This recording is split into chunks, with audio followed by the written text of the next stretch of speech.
Rangers went 11 years without winning the Scottish Cup. They've now won it twice in a row. It means they've won all the domestic trophies this season. Ali McCoy goes onto the field to join his teammates. He's left the studio position beside Dougie Donnelly.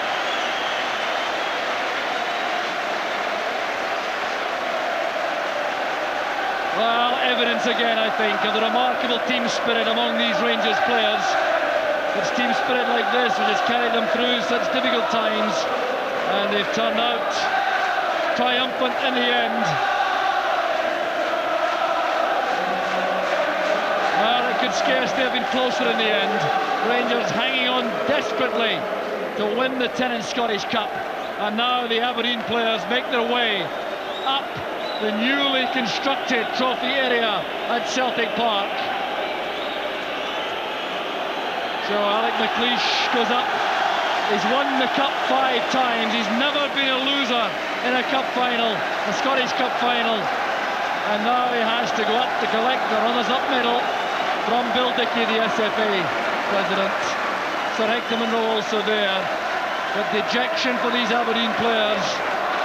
It's a very poor consolation they'll feel, having started this match so well, having lost a grip for a long time, and then having finished so strongly. You can tell in the faces, defeat is not acceptable to these Aberdeen players, and they've had to accept it this afternoon in the most trying of circumstances. Ian Jess couldn't turn it around completely, coming on as substitute. So the noise building up again among the Rangers supporters. They wait to see Richard Gough collect the trophy for the second year in succession.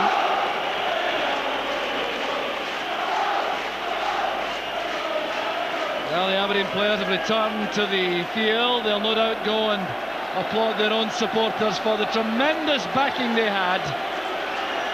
And that response is reciprocated by the Aberdeen fans to the left.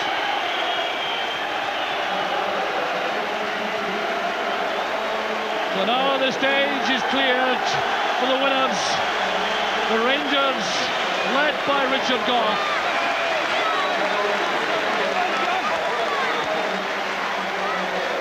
Well, it's a scene reminiscent of the Wembley staircase, this.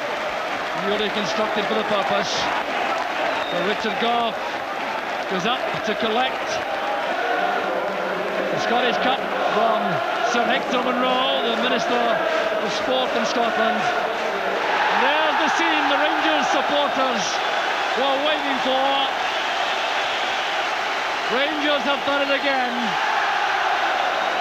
The trophy has passed down the line of players. The Tennent Cup is also presented. So the treble has been achieved for the first time since 1978. Young Stephen Presley there came on for the last few minutes.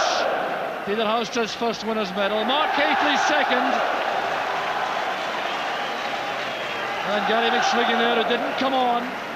And Ian Ferguson, who became so influential, who won the cup for St Mirren in 1987. And Stuart McCall, so important again in the Rangers engine room. Ian Durant, the man of the match. And Ali McCoy's there with Scott Nisbet, Ali Maxwell, David Hagan, and the Rangers coaching staff. Ian Durant holding the trophy as he comes out for the lap of honour.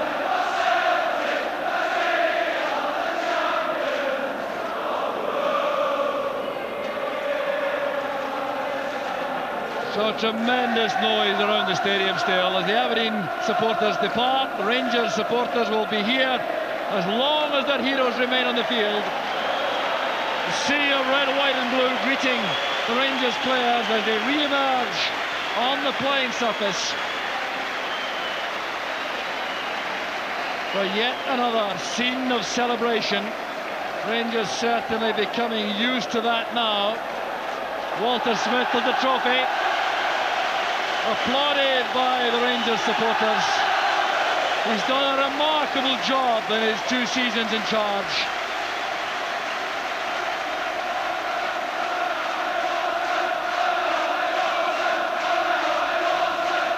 So Walter Smith has won 5 out of 6 domestic trophies in his 2 seasons.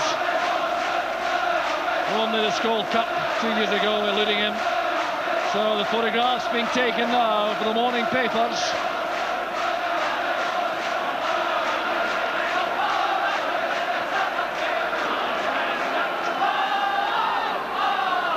So the singing goes on among the players now. So there's Ali McCoy's right foot, encased in plaster, but he couldn't resist this moment. So the trophy will now be displayed at closer range to the Rangers fans.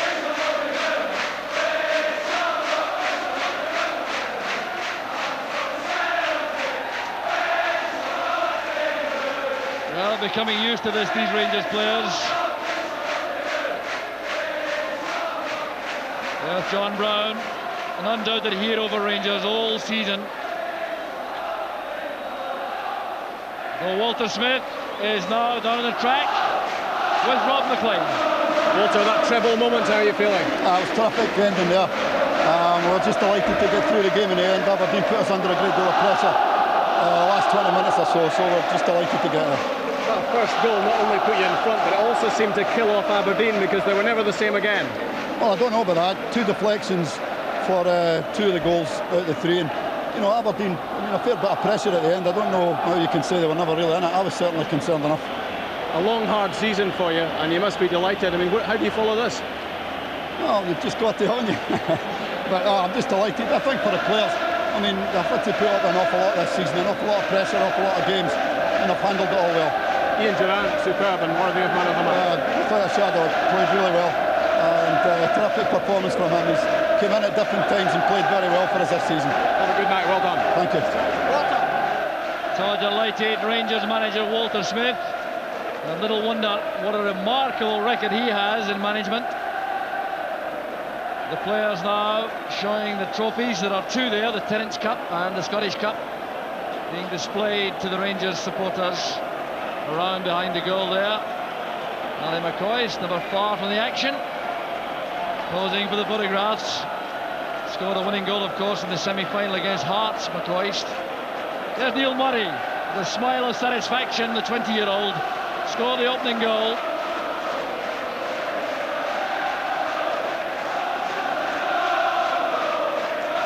Well, a very long, arduous season ending in triumph for Rangers.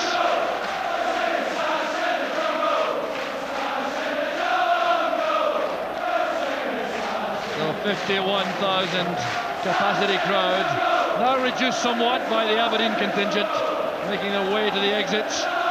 The Rangers supporters savouring this occasion again. Peter Halstra in the dark glasses.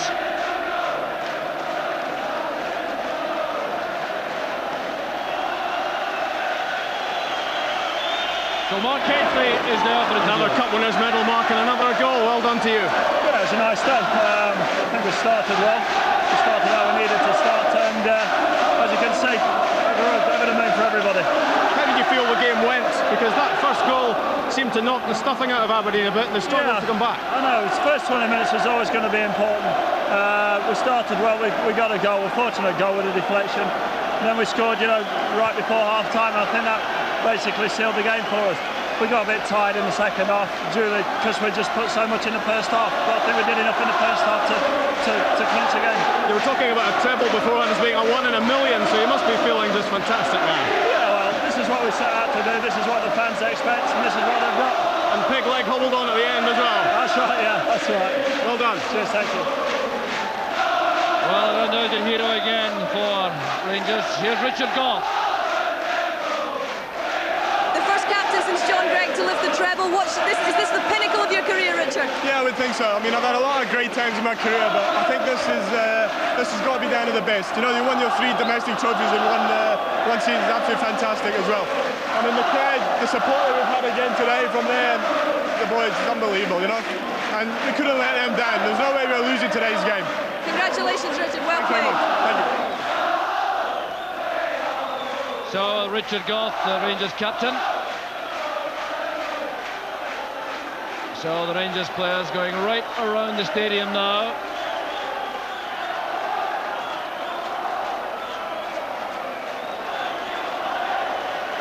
So still scenes of real joy.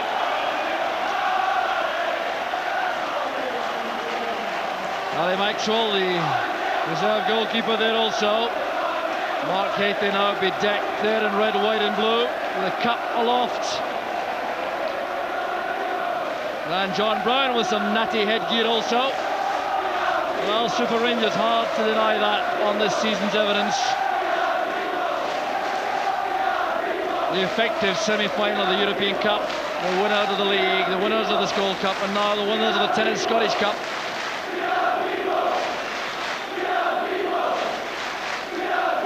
And still there appears to be no boredom with such success among these players.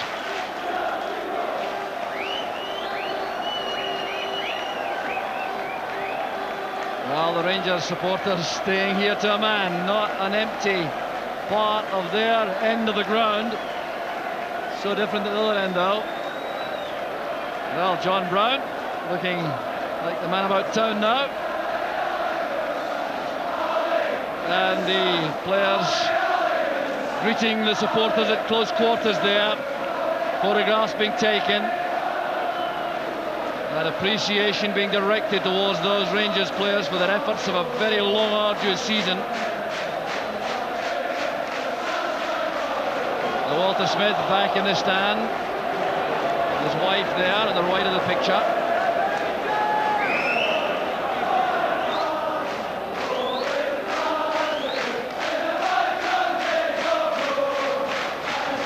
Well, the handshakes could go on all evening.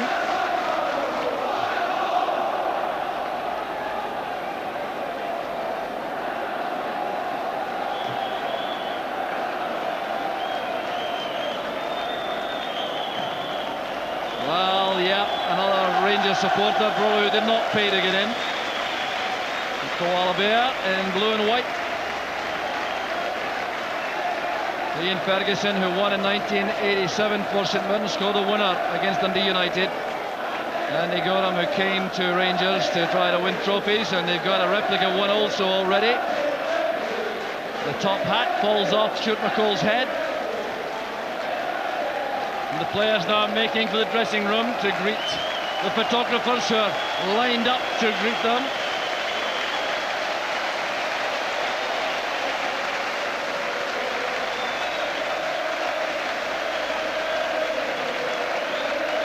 So the players heading across the field. Ali McCoy's moving very swiftly indeed. Certainly learn how to work these crutches. Going to the main stand there. And a battery of photographers there waiting for the Rangers players. Look at that line up there.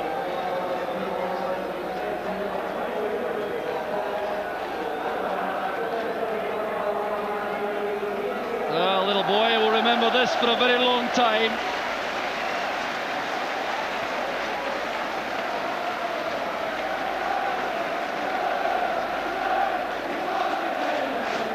The players still there posing for the photographs. And it's quite remarkable, the noise which has continued relentlessly since the end of the match. So Rob McLean now is on the trackside. Man of the match, Ian Durrant, well played, you must have loved that. Yeah, I thoroughly enjoyed it. It's been, as I say, a great end to the season. It was a bit hard the second half, but I thought the boys with their first half performance just edged it. Did you feel that overall you were well worth it? Second half was very tough. I think Aberdeen put under a lot of pressure and they played very well, but we had the right few good chances in the first half and I think we merited the win. You're obviously particularly delighted with the pass from Mark Hatley for goal number 2, which was like through the eye of a needle. If I'd never passed it, I don't think I'd be standing here. But it was he made a great run for me. It was easy. I just played it in him, but it was a great finish. Enjoy your night. Thanks, Ian. Thank you, Will. So the man of the match, Ian Durrant, makes his way to the dressing room. It's been an outstanding performance again from Rangers. They've won the treble. They won it with some style, but remember to Aberdeen and their contribution to this match. And the man who scored the first goal was Neil Murray. Neil, are you claiming that goal as your own? Certainly am. I certainly attempted it to fire it into the back post. It didn't turn out that way, but however, you get the rub of the green sometimes. I got it this time. It's scored the goal. That's good enough for me. What does this win mean to you? It's really your first year in the first team. Yeah, it's my first year in the first team. Especially, it meant a lot more than normal, probably, because it was a treble, and I think there's only 4 teams, or 4 Rangers teams certainly, since the Football League began that have achieved that. So it's a great achievement. And of course, Champions League appearances. Does this cap it all, though? Yes, it certainly does. Champions League was a big thing, but I've never felt so much nerves prior to this game than previous. This was certainly the most nervous I've been getting into a game. So what's next for Neil Murray? Well, hopefully we can maintain this kind of form and go on and win a treble next year. That's the only thing we can hope to do. Excellent, well played today, Neil. Congratulations. Thank you very much. Thank you. So the Rangers supporters now spilling out to the streets, making their way back into the city centre for the celebrations, which will go on long into the night. The Aberdeen supporters have left, of course, by now, but they will recognise the massive contribution made to an excellent final by their team, who came so close in the end to snatching a replay, or extra time rather. And the Rangers supporters are triumphant again as they leave Celtic Park. So the final score, the Tennis Scottish Cup final, Rangers 2, Aberdeen 1. It's back to Dougie Donnelly.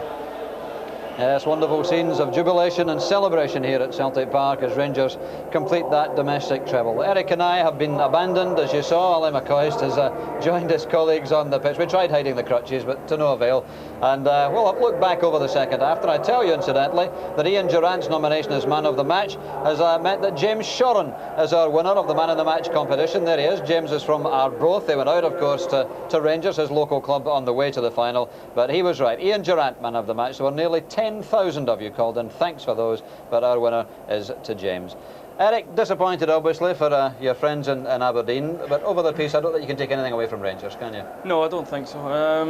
Aberdeen did start well, and obviously they put Rangers under an awful lot of pressure in the last 20 minutes, but I think Rangers just staged it. Just before, well, 20 minutes before half-time, they really took control of the game, and it turned out that was the telling factor in the game, really.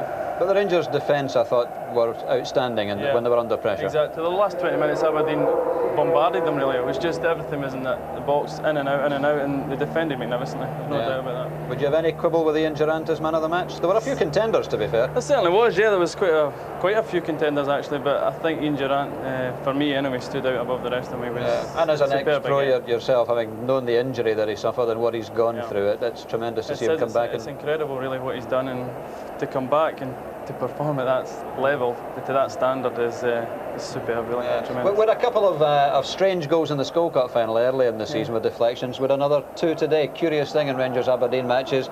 There's the Aberdeen goal, which came, of course, just close enough to the end to set up a tremendous finish. He struck it well enough, but what a wicked deflection from a goalkeeper's point of view, Eric. Yeah, it's just taking a touch there. He has hit it well, but I think it's John Brown actually that's come off his leg, and Andy Gorham can do nothing with that. He's completely wrong-footed. The weight's all on the other foot, and he can do nothing about it. Yes, and even Andy Gorham could do absolutely nothing about that. But he did from the reverse angle. Yeah, he does hit it well, but he's really lost. There's nothing he can do there.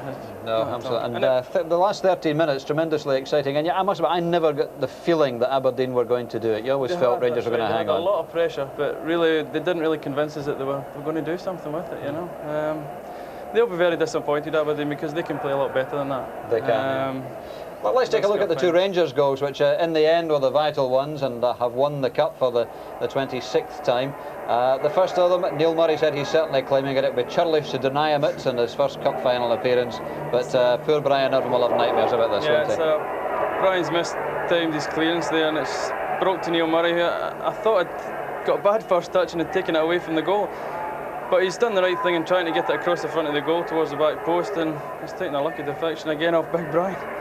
So a bit of a personal nightmare for Big Brian, but goal nonetheless. Yeah, he's. Let's just see, is this shot? I don't actually think. I think it's going across the face of the goal, to be quite honest. And Alec McLeish is actually at the back post. But, and this is no argument about this one, though. No, magnificent, lovely build up there. 1, 2, 3, Martin Haitley into the space, and a lovely ball in by Durrant, and what a finish. The only place it can go, but it's found the net. We've said it many times, but for a big man who is renowned for his power in the air, he's got a lovely touch in the ground, hasn't he? Fearsome, yeah. Tremendous. Lovely strike too, a lovely clean strike. He was and he was going at full pace there when he hit it. And great finish, great finish. So those were the goals that took Rangers in 2-0 up at half-time, and although Aberdeen got that deflected goal back through Lee Richardson, 2-1 the final score, and Rangers complete the treble with those goals from Neil Murray and Mark Hateley. So it's a treble, it's a deserved treble. They've been the outstanding team of the season, clearly, and it's for everyone else in Scottish football. It must be depressing to hear Neil Murray talking about, well, we'll just have to do it again next year. Well, that's it. Where do they go from here? The young players at 19, 20 come in and they won a treble.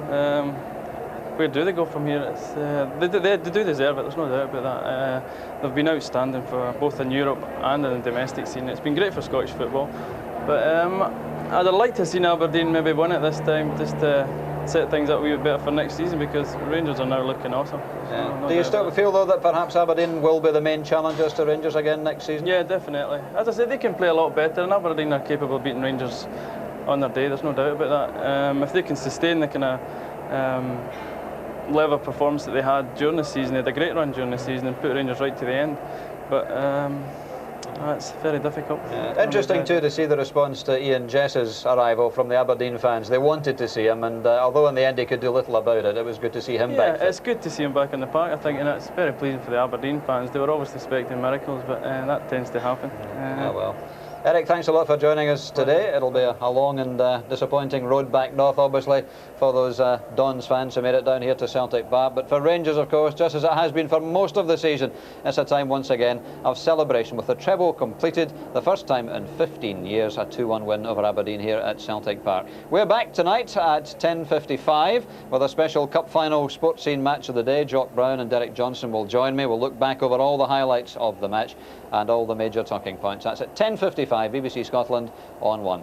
So there we are. It's been a long afternoon. It's been an enthralling Tennant Scottish Cup final, but Rangers have done the treble. From all of us at Celtic Park, bye-bye.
Hello, good evening to you from a now deserted Celtic Park after an enthralling 108th Tennant Scottish Cup final. It was a fine, warm, sunny afternoon, a 51,000 sellout crowd providing a noisy and exuberant atmosphere. With me are Derek Johnston and Jock Brown to enjoy again the highlights of a match in which Rangers were looking for their first treble for 15 years and Aberdeen were looking to give Willie Miller his first trophy as manager. We join Jock and summariser Billy McNeil just before kick-off.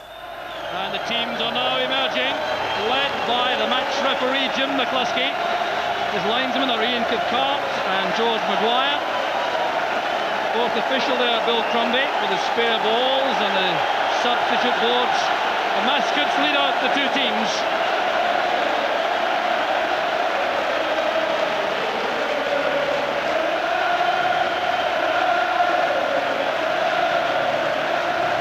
The welcome for the players, tumultuous.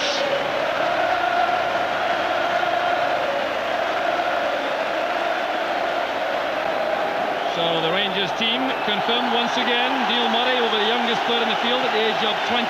Ian Durrant wears McCoy's number 9. Four of these players, McPherson, Ferguson, Houser and Murray, did not play in the winning team last season against Airdrie. And this is an idea of how they may line up for the match. Well, Durant there beside Hateley may well withdraw a little, make it a 5-man midfield, but that's a likely formation for Rangers. On the Aberdeen side, Willie Miller had a number of selection problems. He solved them this way. With Stuart McKimmie coming in, Gary Smith, the unlucky defender, left out, and Ian Jess not deemed perhaps fit enough to start this match on the bench with Smith. And there could be a number of formations for Aberdeen, but here's a very likely one. The fullbacks could switch, of course, Stephen Wright and Stuart McKimmie. There's also the possibility of a sweeper and 2 markers in defence, and Mixu Patalainen could withdraw to a position wide on the left rather than starting off in a 3-man front line. So Mixu Patalainen had that disappointment in 1988, losing to Celtic in the final when he played for Dundee United. Willie Miller's first signing for the club when he became manager, at the cost of £400,000. And Ian Durant has come back from that dreadful injury sustained way back in October 1988, and he could be a key man this afternoon with a floating role up front for Rangers. So Scott Booth will be up front with Duncan Shearer. He's already scored his first international goal, the youngest player in the Aberdeen side at 21, and a big prospect for the future. Now Mark Hateley savoured that occasion a year ago when he won the match against Airdrie for Rangers. He's played all over Europe, but still sees this as a huge occasion. So the tense closing moments of the build-up coming to an end. It's Rangers who will kick off, and the match referee there, Jim McCluskey, capping a very impressive career in the middle, the 42-year-old company director. He was a linesman in the cup final 10 years ago between these two clubs. So the 108th Scottish Cup final is on the way. And Dave McPherson lofts that high ball hopefully forward, and indeed there is confirmation already that Stephen Wright is playing at right back and Stuart McKimmie at left back in the opening stages. There's been some tinkering in the midfield by Aberdeen also. They're opening up with 4 in the middle. Mason on the right, Grant and Richardson in the middle with Patalainen on the left, leaving Booth and Shearer up front. So these are the changes in formation for Aberdeen. The Rangers, though, it does indeed look as though Ian Durant has taken up a withdrawn role, leaving Mark Hateley as a lonely spearhead up front. So that will give the Rangers midfield players like Ian Ferguson and Stuart McCall a licence to come surging forward in support of Hateley. John Brown has had his best season without question of his career so far, hoping to cap that with another Cup Winners' medal. There's Duncan Shearer, his first Cup final. Now Paul Mason, looking for Patalainen, an ambitious first-time effort. There's Brian Grant, and a fine effort there by Grant. The referee's given the goal kick. Grant thought that Gorham did a touch. But what a very sprightly start here by Aberdeen. A miss kick initially by Patalainen. The first-time effort from Grant appeared to come off the outside of the post. Well, it's a very positive start by Aberdeen that they pushed 3 players forward. They look to be testing Rangers at the back, and they're really having a go in the early stages. Well, still sheer bedlam around us coming from this 51,000 capacity crowd. Irvin returns the header. Goff winning it well there from both. Here's Richardson. Patalainen, Richardson again.